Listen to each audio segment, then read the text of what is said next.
modus operandi was I will throw work over the fence, you fend for the work to get that done and then send it back to us.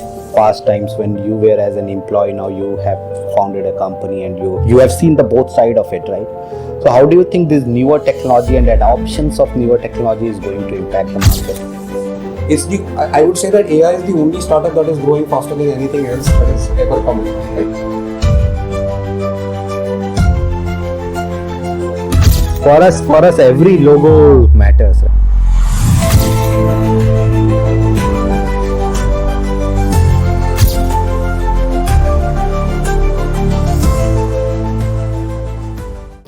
All right, so it's a great day again. We are back with another episode of Datapedia, and I have one of very prominent leader in our community, a great friend, Mr. Trushit, has been fundamental with setting up a lot of GCCs, not only in an Indian market, known as a leader in North American market, and currently is covering South Asian market. So, sir, you have been craved around all the geographies, right? So I don't know. I looked into him and I think I'm not talking to a business leader. I'm talking to some Bollywood personality. So I don't know. Audiences can say more about it. But sir, pleased to have you here. And great if you can brief a little bit on your side and a small introduction around. Yeah. So thank you for inviting me. I'll start by saying Namaste, Swadikap, Kemcho. I think all the three different aspects sort of tie into multicultural leadership, right, that one has to present in this world. I think you alluded to me as a leader. I would sort of stay away from that word. Okay. I would potentially say that I'm an anchor, right, backed by and driven by a phenomenal team, which effectively drives the results. Very beautifully said. So leadership is a heavy word. Let's not use that. I'm super grateful, right, extremely appreciative of the work that you have put in this space. I think now is the time to sort of have authentic, very contextual conversations, correct, which not only helps fellow leaders, fellow anchors, but I think as an industry as a whole. I think this also has an opportunity for mid-market managers to effectively see themselves as somebody who's a leader, but I would add as a servant leader. So then I think I'm circling back to the fundamental question that you asked. The GCC growth, right, is driven by having a servant leadership mentality. All so right. That's number one. All right. GCC, for the audience who sort of doesn't know the acronym, and I suck at acronyms, right, is Global Capability Centers, yes, which in some cases is also attributed to sort of scaling one side of the business, which could be an R&D, scaling entire business and replicating that and building a center of excellence in a different geo. So one does not offset the other, one augments the other. All right. So that's sort of the premise of GCC. I have been extremely fortunate and lucky to have been getting an opportunity to be part of GCCs. Right. Did that for a North American organization, primarily focused on North America as a market. Right. Did that twice, focused on Southeast Asia as a market. I think the commonality between the two is the capability in India. Right. And that fundamentally has led us to sort of build this, which creates a differentiated value in the form of Global Capability Center. So this new trend means I should not say this new trend, right? But the way this is going on, the way people are looking at India, right? So what is different in India all about, and why specifically India is being chosen as GCC? Is it again another back office kind of thing which we saw, or is it something different over here? So how are business leader currently looking into it? See, I think that's a great question, and I think it's a perception question more than anything else, right? Yeah. I think 15 years ago, the cost arbitrage was a significant factor for companies based out of North America and or any other region wanting to expand into India. Okay. The modus operandi was, I will throw work over the fence, you fend for the work, get that done, and then send it back to us. Obviously, there were advantages, but the significant disadvantages of that model was it was not scalable. Second thing that has happened in India. So when you say scalable, it does mean expansion at vertically or horizontally. How means on the technology side we go and expand, or it was just about people, or the mere manpower labor thing was involved to it. So I think another great point. So think of it like you have a pyramid. You have leadership. You have mid-market leaders. You have thought leaders. You have subject matter experts, and then you have doers who would execute those things. You map that to the trend that was 15 years ago. The only mapping that happened was at the lowest tier, where the doers were replicated in India, and they were replicated in India for one simple reason, is cost arbitrage. Right. Within that segment also, not a niche expertise were replicated. The menial, trivial administrative tasks were essentially replicated in India. That was the trend. I think what has changed fundamentally over all of these years is 4 or 5 things. Right. One is India has pushed the skill development at an unprecedented level. Right. Now, what has transpired out of that is a large skilled talent pool in India at all stages. Second thing that has happened is there is a large foreign direct investment that India on its own got into India, which meant that there is no sort of dependency on somebody giving us the work, generating dollar as a currency revenue. India can potentially do it by themselves. Right. Third, that sort of helped was that there were a lot of push for incubation and business development, which meant that we were sort of gone from the doer mentality to get the business and get it done kind of a mentality. Now, which is a completely different perspective in the tech space. In non-tech industry, that was always the trend. In tech, now that trend sort of extrapolated. Fourth is, even within that cost arbitrage play, the dependency of metros pulling out talent has substantially reduced, and in turn what has happened is tier 2 and 3 cities, I would say, even further, the infrastructure push by the government as well as private sector has been phenomenal. Now, when I say infrastructure push, is obviously you talk about the connectivity, the internet speeds, the accessibility to the applications. Club that with the accessibility to the market, club that to the skill development program, and suddenly you have a skilled resource pool. Ready to effectively work hand in hand at par, and not be inferior in any way, shape or form to work with the world. Now, coming back to the pyramid analogy, now you are able to sort of map each section of the pyramid to the each section of pyramid in India.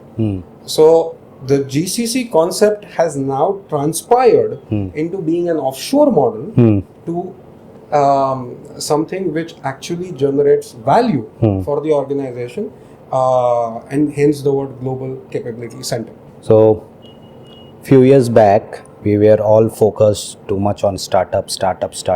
India is a startup nation, startup country and all. And suddenly from this year we are hearing a lot about global capability centers and all, taking the work from all on site or North America, US, getting all to bring all those work, gets bigger things. And then there was part of innovations and all, which we were usually talked about. Okay, you do your work as an audience, think about doing something small and start something, innovate something and all. So where do we draw the line as a country? What do you think is the right perception for us? Taking just or offloading just the work, or it is more about innovation, or how do we draw that line in between? And where as a young country, right, as a young population, our focus should be? Is it just about getting jobs in GCC, or again it's about the push which governments are doing towards startup and building that startup culture, bringing innovations here? So how do you take that?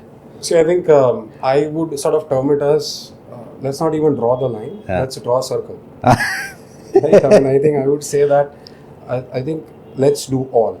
Okay. I think we are a young nation. Yes. We are extremely nimble. We are extremely hungry. We have all the capabilities right now Got it. to sort of take on the world in three fundamental areas that we are discussing. One is the innovation, which directly attributes to the startup ecosystem as a whole. Yes. So we should 100% continue doing that. Got it. Now I'll coin a new term, and I'm sure people have done that before, is entrepreneurs. So even within GCC, you can potentially become an entrepreneur, leverage technology and scale that. So it's no more a job per se, but you're an entrepreneur building value for the organization at different levels. So that's one aspect. The second aspect is that yet leverage the cost arbitrage that we have, and we should, and compete with the world on a skill level. So that sort of mode of getting that offshore work formed into a GCC model yet continues. And finally, I would say that GCC model is not limited to North America, mainly US or Canada. I think the world has expanded. I think we were sort of looking at some of the data right now. How many regions in the world do you think is growing at 7% plus on a year-on-year basis? I was seeing a recent trend where the most fastest growing economy, and I was very amazed to say India was one and the second was Indonesia. Beautiful. So Southeast Asia and India are the only sort of two areas in the world right now which are growing at that pace. And why do you think that what contributes or attributes to that growth? Of course, the pool of talent which we have currently, and the kind of young population we have, and that hunger for innovations, right? And so add that to the sort of consumer spending, right? And that's why absolutely, right? Absolutely. So significantly more consumers spend. Indonesia, from a population perspective, fairly large country. India, obviously, we love to grow. On every facets. So we are looking at potentially a consumer base which is middle class, which is able to spend the money, which is unparalleled in the world right now at this stage, which is aiding the economy at a fundamental level which has never been seen before. So retail as a sector is growing very fast, right? Beautiful. Where we are going.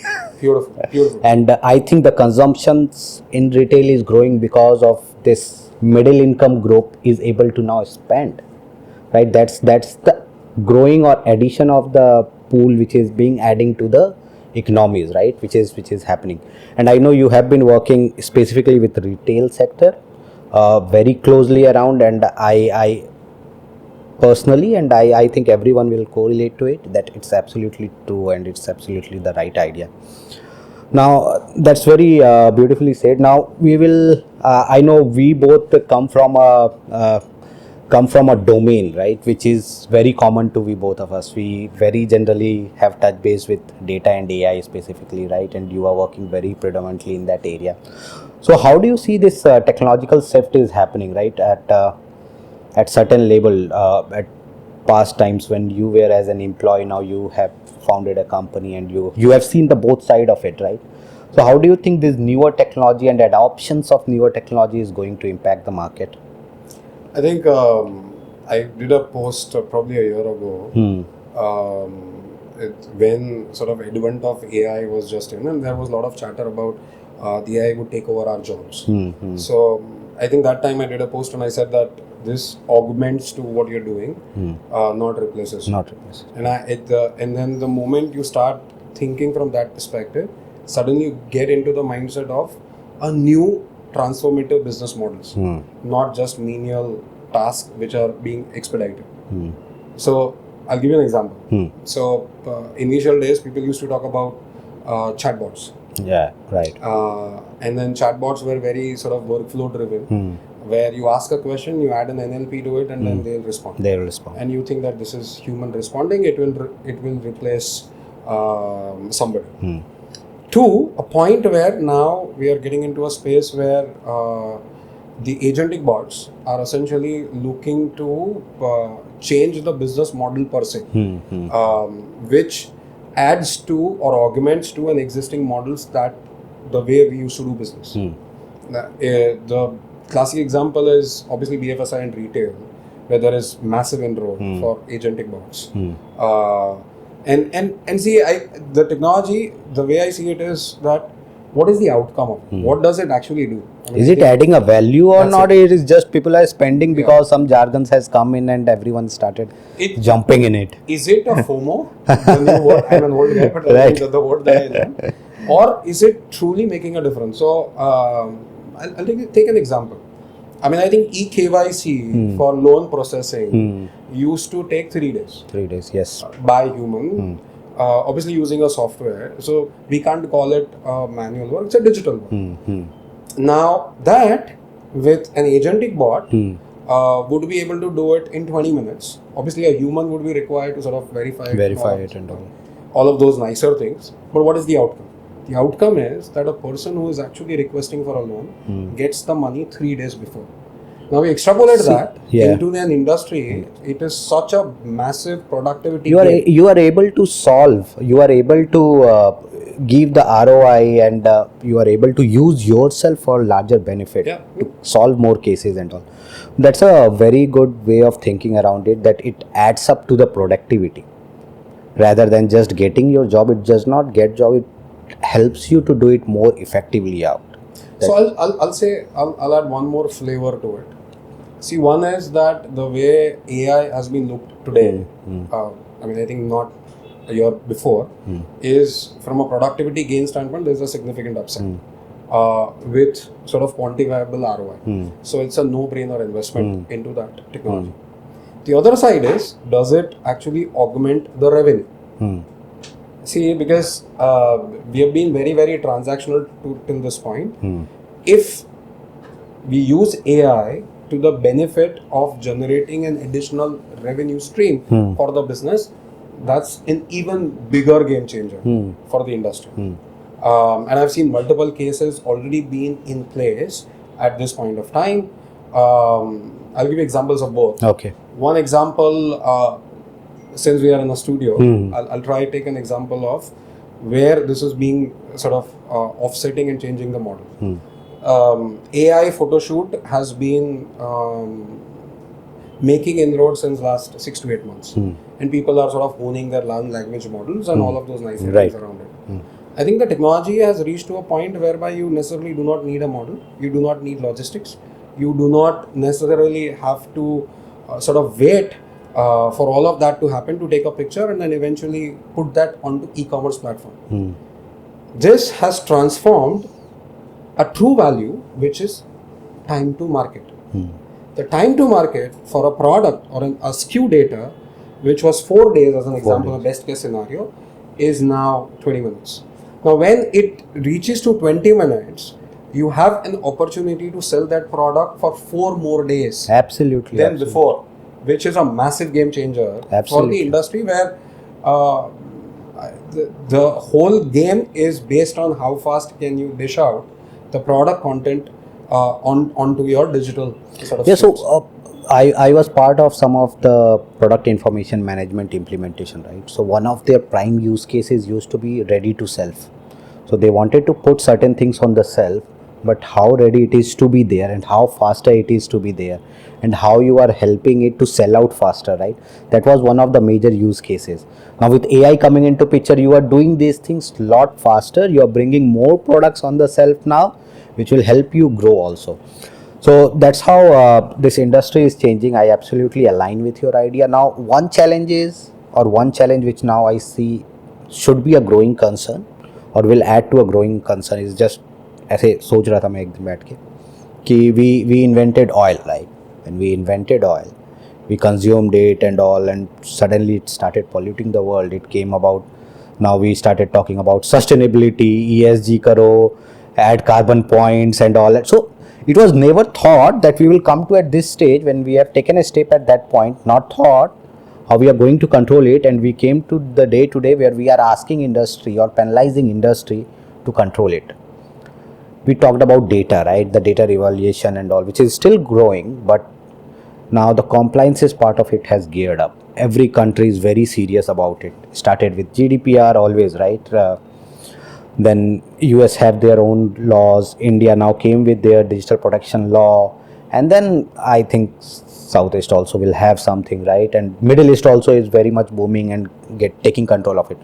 Now we did not think about it when we started inventing it.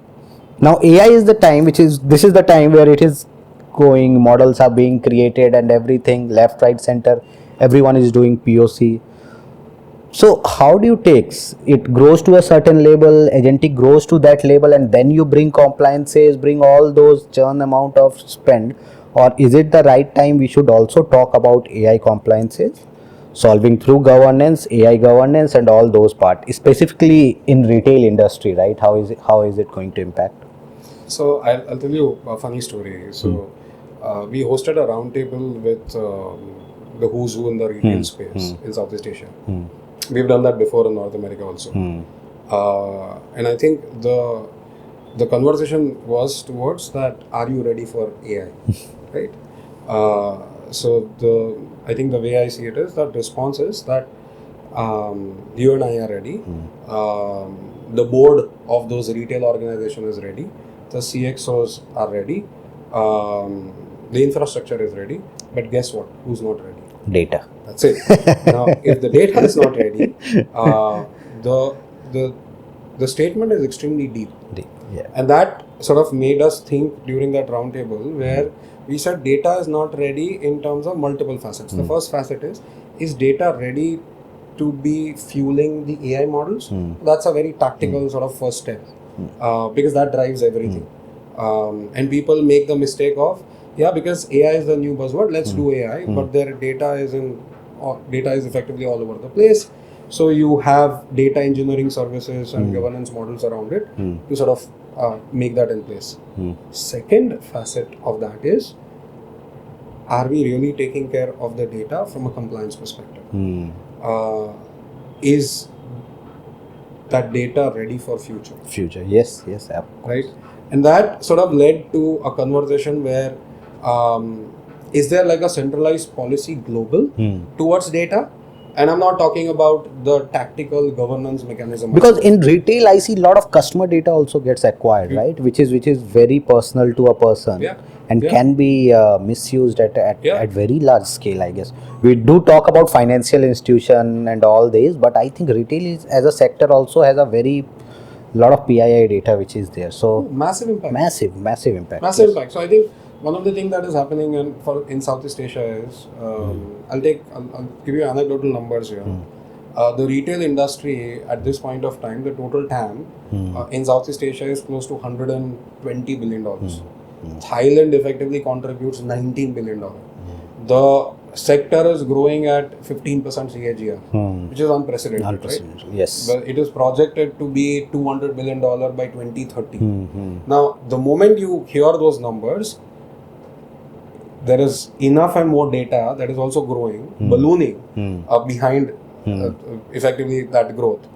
So the ASEAN countries sort of came together and they had fundamental conversations towards devising a policy and not aping a GDPR law, but creating something which is more conducive and sensible and contextual for the region. Yeah, that's a very, means I was speaking to one of the co-author of DPDP Act, and he told, I cannot just go and copy GDPR and put in a country like India. India is a very sensitive market. They have the economy is just boosting. The startups has just come in, and now I will come and tell them that someone has complained, you pay me 250 CR. As a country, you are almost disheartening a lot of fresh brain who is investing a lot of money, young people money who has put in, and all those things. So compliances now needs to be thought around country, not just a copy paste around it. And countries, Southeast Asia is also a very great example because they have their own flavors, right? And you have been very close to that region. I think they are also doing in the same way, right? And No, absolutely. I mean, I think contextual is the word. So you can potentially have like one region which is very contextual for that region, and policies and laws specific to that, or as you said, specific to a country. Now, if you open up Southeast Asia, each country is very, very different than the other. Although we tend to say Southeast Asia is one region, Malaysia operates differently, Indonesia very differently, and Thailand has its own sort of flavor to it. Apart from the smaller countries, these are the three primary economies in that region. Whenever you say Thailand, my mind goes off that how as a country we are, means the perception of Thailand is very different, and when we talk to each other, we understand it's not about that perception, but the tech economy, the retail economy, all are very booming, and those countries are also taking this as part of it. So leadership plays a significant role. Yes. And I think that is where some of the sort of larger conversation happens is Thailand leadership in last 6 years. And Thailand is sort of a semi-monarchy kind of an ecosystem. But leadership as well as monarchy leadership has been extremely supportive. They took a mandate that we want to have large FDI into our region. With COVID, obviously, a lot of manufacturing shifted from China to Southeast Asia, and Thailand, apart from the usual perception, is a massive manufacturing hub. Right. Yes. Automotive aftermarket space, automotive space, medical equipment space, significant players in that region. Now, what aided was that with the FDI and push for manufacturing here and enablement of tech through some of the agencies and initiatives by government, and one of that is DIPA. DIPA is equivalent to NASSCOM for India. So that body is responsible and accountable to make policies which, you, as you said earlier, conducive for the region, but it should not put brakes. It should actually aid the growth of the region. Now, with the money flowing in, there was a lot of global talent that flew into Thailand. Now, what happens is then you suddenly get varied perspective in an economy which is booming, right? And suddenly you have a consumer base which is spending more money than 5 years ago.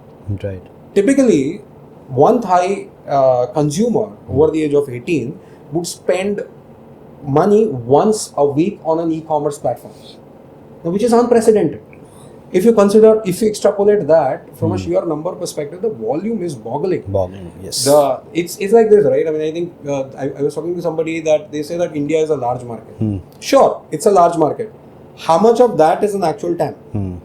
How much of that is actually digitally native and is spending money? Right. Versus you look at a country like Indonesia and Thailand, I think 90% of the consumer would buy once a week digitally, which gives you, and which obviously opens up sort of lot of facets and lot of augmented industries in that sector.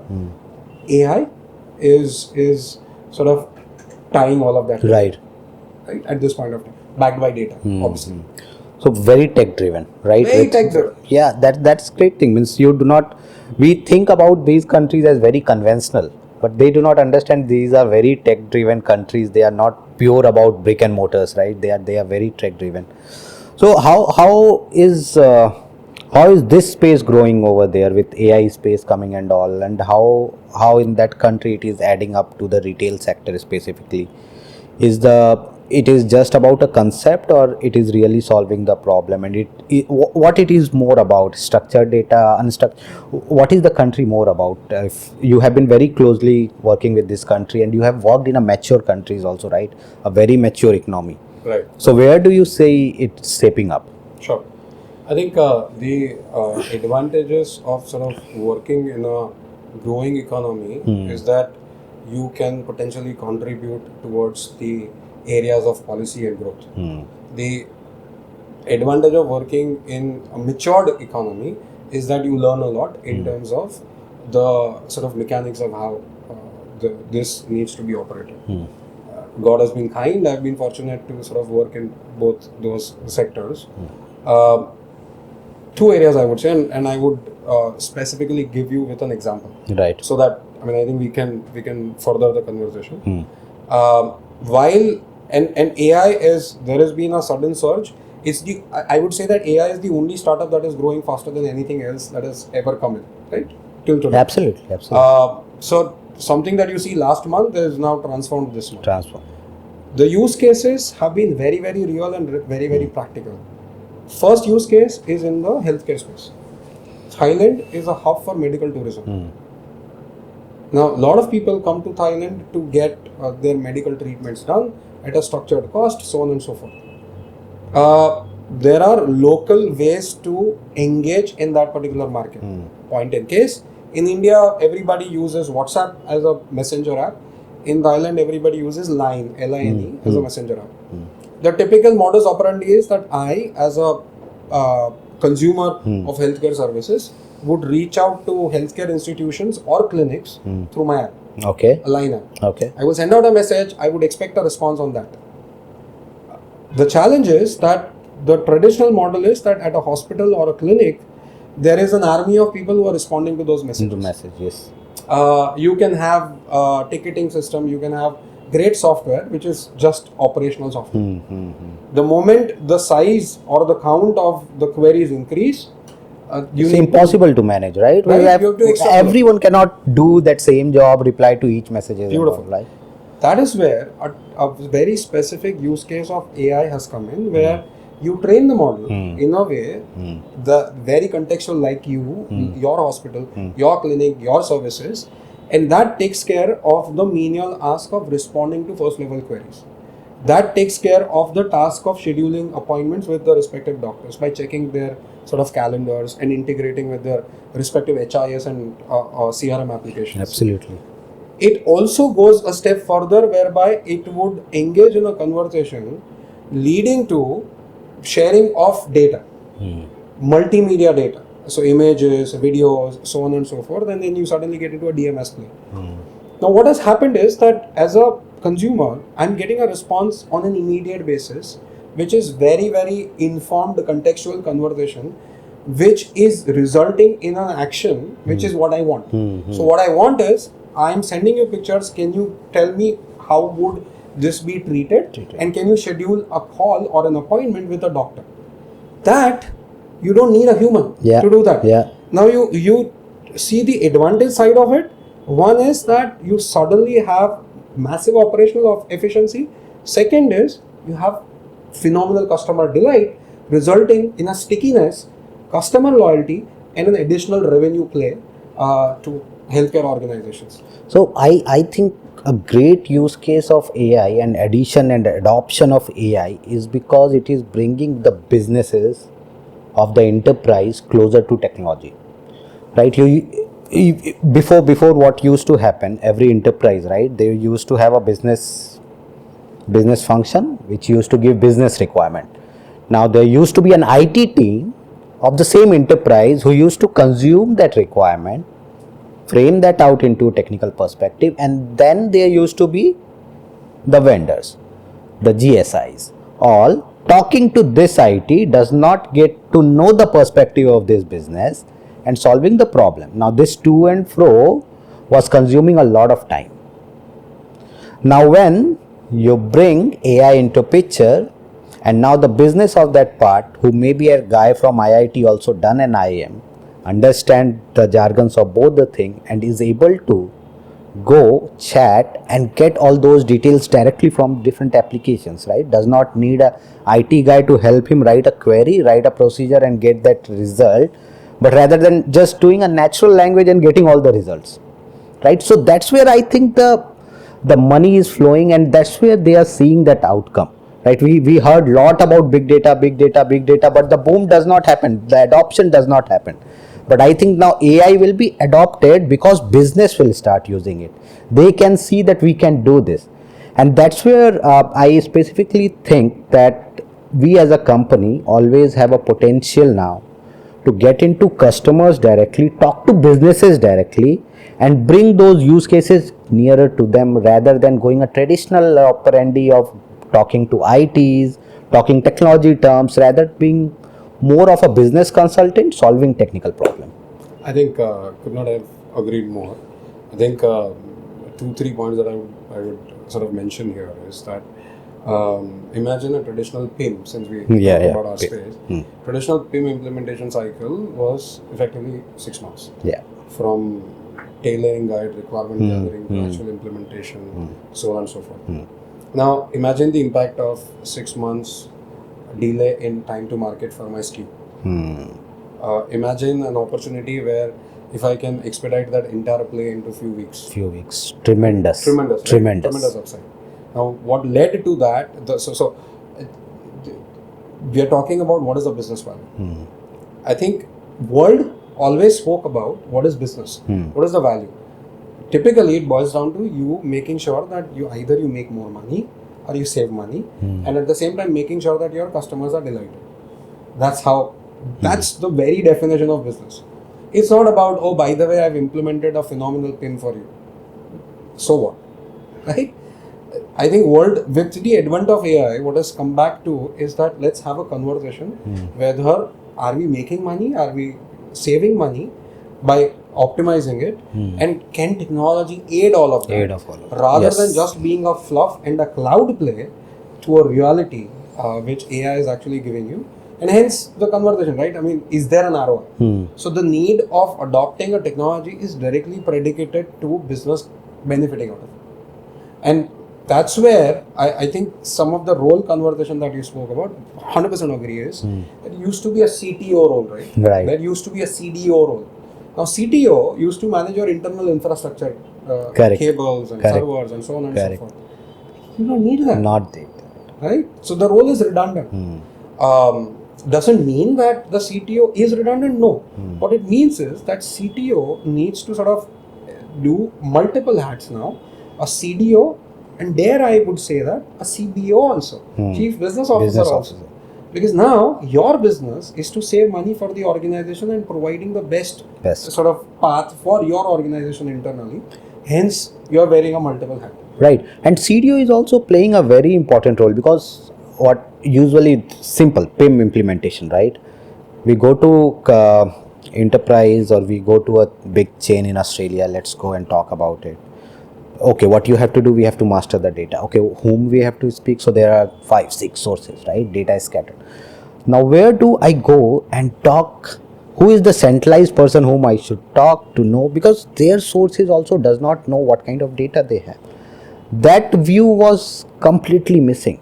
So in an organization, specifically when you are dealing, specifically in retail sector, when you are dealing so much of source data, each system, all these, CDOs also comes into perspective or play a very important role, because he actually knows where and what system augments all those data and can be mastered, or plays very important role in marketing and sending those comms, right? So that targeted comms can be done. And now this AI comes into picture, searches everything, gets all those materials and helps you transform all those things.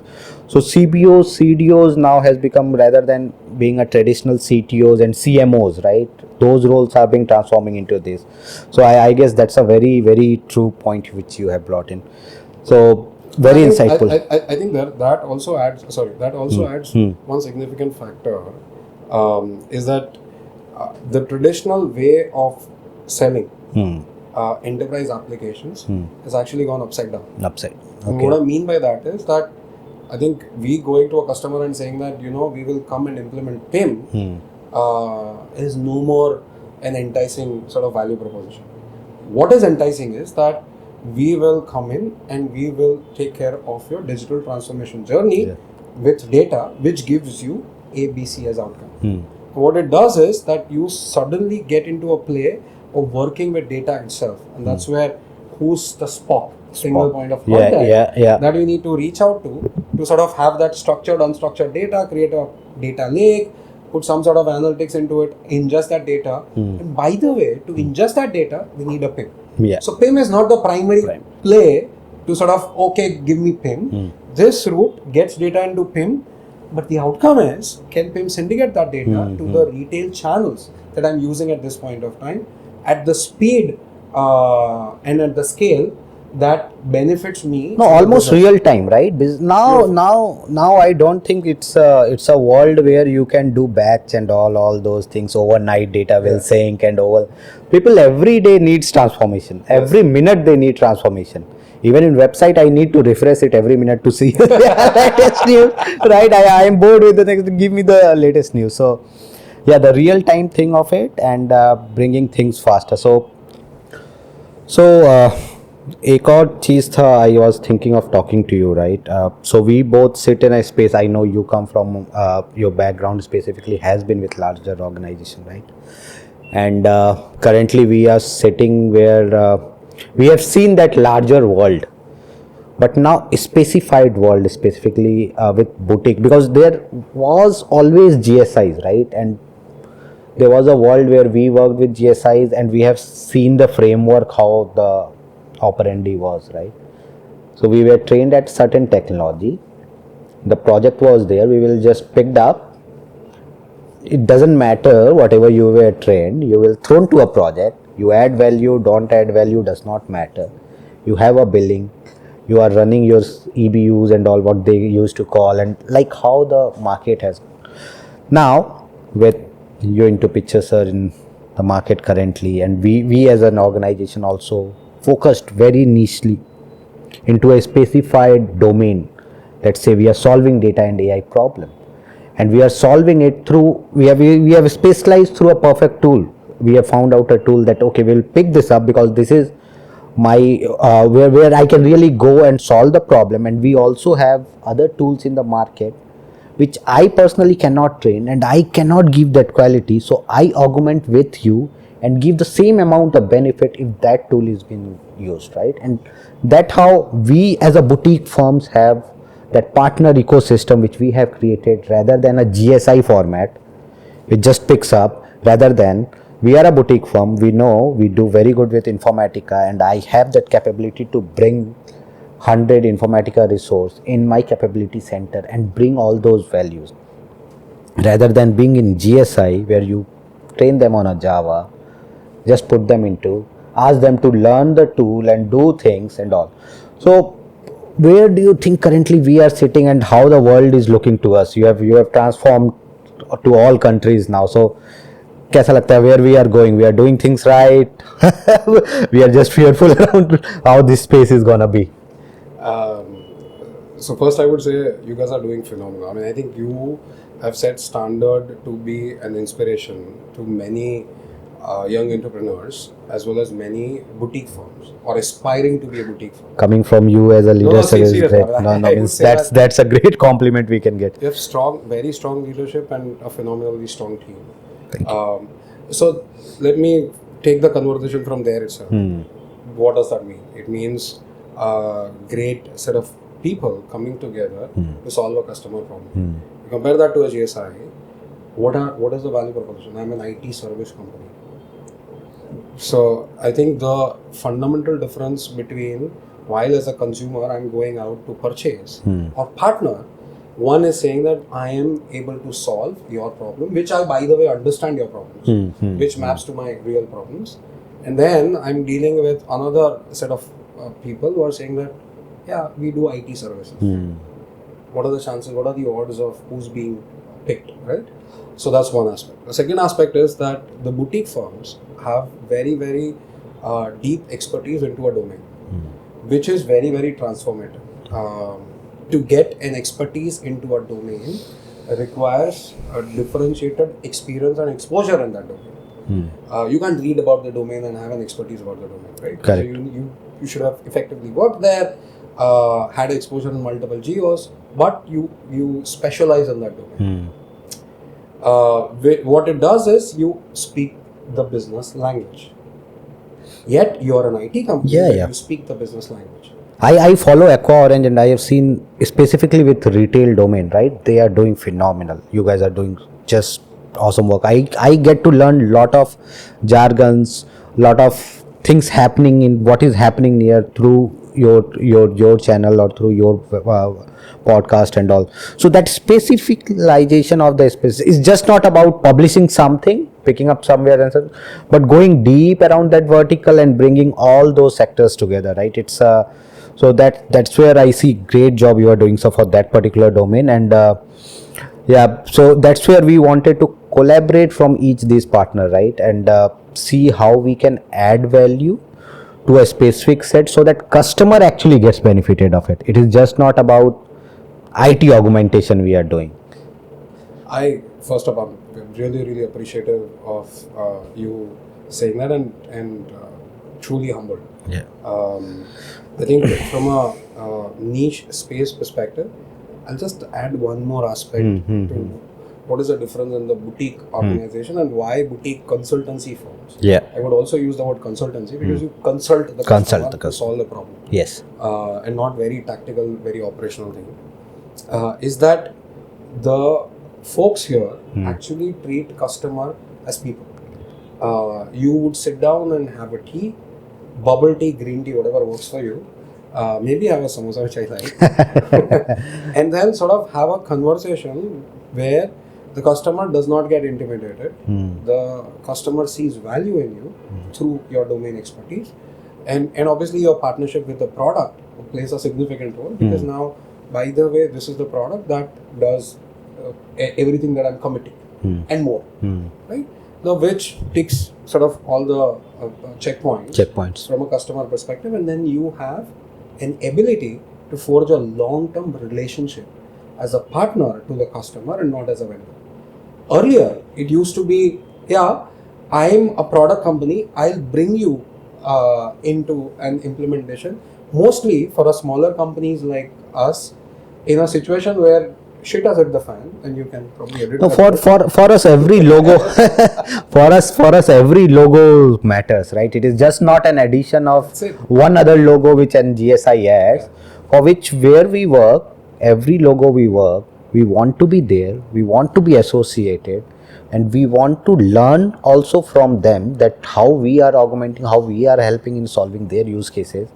And once we have learned, we'll try to add it to that logo and share our experiences also. They build that capability center of around all those. See, we started by talking about GC, Global Capability Center. GCCs, yes. I think the way the world is moving, I think the model is going to be potentially an in-house dedicated managed captive model for these kind of very niche value-centric services that large corporations would inherit. What I mean by that is that without naming the name, you know, the top SI companies in the world would never be able to sort of provide a value that a boutique firm will give. And boutique firm, a part of boutique firm would become a managed captive with a large sort of organization. A point in case a shipping organization wants to straighten up their supply chain backed by data. They would work with a partner, which has traditionally been the model. They would inherit that partner within their ecosystem and call it that internal global capability center, which is, I think the way I see it is the next big opportunity for the boutique firms. What it does is that you now suddenly get into a game which GSI used to do at one point of time, but now the value is very different because now you are tightly coupled with the customer. Right. So you understand, interact, build values at a business level, at an operational level, obviously backed by technology. Yep, that's where we are going. And so thank you, Trushit. And almost means I have been following you lately, and talking to you today personally was an enlightenment. I say means I am enlightened, and I feel the audience will be also enlightened. I would close by saying that Swadikap Namaste Kemcho. Keep following us, keep encouraging us. Aqua Orange is not on a mission. Aqua Orange is effectively want to be a partner of growth. Learn from you, learn together, and hopefully do business together because at the end of the day, Dhando matters. Thank you. So it's great to have, and we will catch you up for next episode of Datapedia. Please tune to it.